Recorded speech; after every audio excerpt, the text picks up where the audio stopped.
अगर आने वाले वक्त में आपको कभी अरेस्ट किया जाता है और आपको ग्राउंड्स ऑफ अरेस्ट नहीं दिया जाता, तो आप इसी सिंगल ग्राउंड पे बेल लगाइए।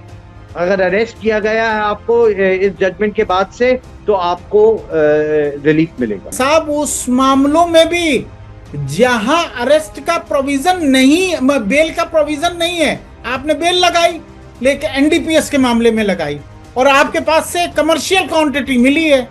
अब इस मामले में जो बदलाव क्या हुआ, पहले क्या होता था साहब, वो कमर्शियल क्वांटिटी के चक्कर में आपको बेल डिनाई हो जाती थी।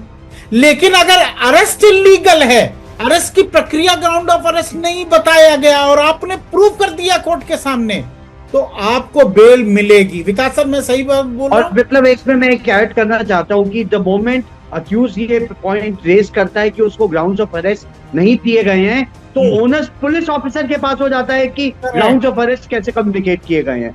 ये मूलभूत फर्क आया है। और सुप्रीम कोर्ट ने कहा भी इसी जजमेंट में कि आपको बताना पड़ेगा, वो प्रैक्टिकल एस्पेक्ट भी लेना पड़ेगा। ये नहीं कि आप गए और आपने दूर वो खड़ा है एक्यूज्ड, आपने इतनी दूर से दिखा दिया, बोले साहब पढ़ लो, ऐसे नहीं।